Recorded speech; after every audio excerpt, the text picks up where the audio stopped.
بسم اللہ الرحمن الرحیم۔ شروع اللہ کا نام لے کر جو بڑا مہربان نہایت رحم والا ہے۔ جب آپ رضی اللہ تعالی عنہ کی وفات ہوئی تو ترکے میں کرنسی کی مد میں 3 ارب 20 کروڑ 10 لاکھ دینار چھوڑے تھے۔ ایک دینار گول سونے کا کچھ بھاری سا سکہ ہوتا تھا جو کہ 4.5 ماشے کے برابر تھا، اور اس وقت ایک ماشا پاکستانی 6 یا 7 ہزار روپے کا ہے۔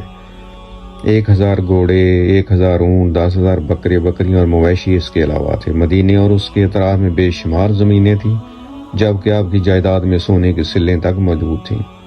وفات کے بعد ان سلوں کو کلاہڑوں سے کاٹا گیا۔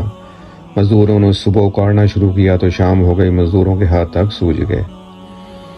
آپ کی وفات کے وقت آپ کی 4 ازواج حیات تھیں، اور ہر بیوی کے حصے میں جائیداد کا 8واں حصہ آتا ہے۔ آپ کی ایک بیوی کے حصے میں کرنسی کی صورت میں 4 لاکھ دینار یعنی 400 ملین درہم آئے۔ یہ حضرت عبد الرحمن بن عوف تھے، جن کو نہ صرف بدری صحابی ہونے کا اعزاز حاصل ہے بلکہ یہ ان 10 صحابہ میں 8ویں نمبر پر موجود ہیں جن کو رسول صلی اللہ علیہ وسلم نے دنیا ہی میں جنت کی بشارت دی تھی۔ حضرت عبد الرحمن بن عوف اسلام سے پہلے بھی بہت بڑے تاجر تھے۔ ان کا نام زمانہ جاہلیت میں عبد القعبہ تھا، اور وہ ان 5 خوش نصیبوں میں سے تھے جنہوں نے ابتدا ہی میں اسلام قبول کر لیا۔ اللہ کے رسول نے ان کا نام تبدیل کر دیا عبد القعبہ، اور ایک روایت کے مطابق عبد عمرو کی جگہ آپ کا نام عبد الرحمن رکھ دیا گیا۔ ان کے والد عوف کا تعلق بنو زہرہ سے تھا، ان کی والدہ کا نام شفا تھا، ان کا تعلق بھی بنو زہرہ سے تھا۔ سیدنا عبد الرحمن بن عوف رضی اللہ تعالی عنہ کے والدین آپس میں چچا زاد تھے۔ یہ ہجرت سے 44 سال پہلے پیدا ہوئے۔ قبول اسلام کے وقت ان کی عمر کم و بیش 30 سال تھی۔ عمر میں اللہ کے رسول سے 10 سال چھوٹے تھے، قریشی تھے۔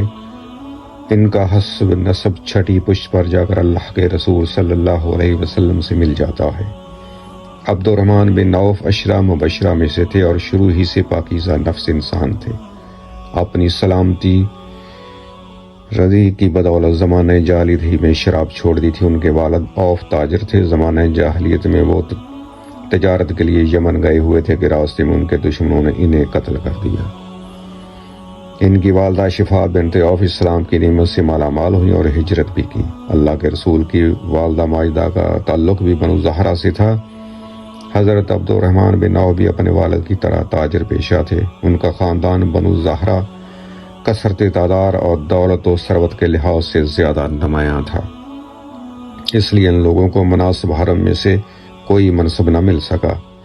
سیرت نگاروں کے مطابق اسلام قبول کرنے والوں میں ان کا نمبر 13واں تھا۔ اسلام لانے کے سبب انہیں بھی بہت ستایا گیا، اس لیے یہ بھی حبشہ کی طرف ہجرت کرنے سے پہلے قافلے میں شامل ہو گئے، لیکن بعد میں واپس مکہ آ گئے اور 13 نبوی کو مدینہ طیبہ کی طرف ہجرت کی۔ مدینہ آئے تو اپنا گھر بار اور تجارت ہر چیز حتیٰ کہ بیوی بچے بھی مکہ میں چھوڑ آئے۔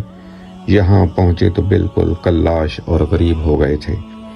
اللہ کے رسول نے ان کے اور حضرت سعد بن ربیع کے مابین مواخات کا رشتہ قائم کیا۔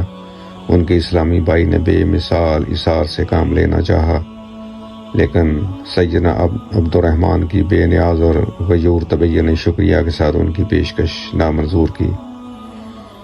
اللہ تعالی حضرت عبد الرحمن بن عوف رضی اللہ تعالی عنہ پر لاکھوں سلام پہنچے اور ان کے درجات اللہ تعالی بلند فرمائے، اور ہم سب کو اصحاب رضی اللہ تعالی عنہ کے رستے قدم پر چلنے کی توفیق عطا فرمائے۔ آمین ثم آمین۔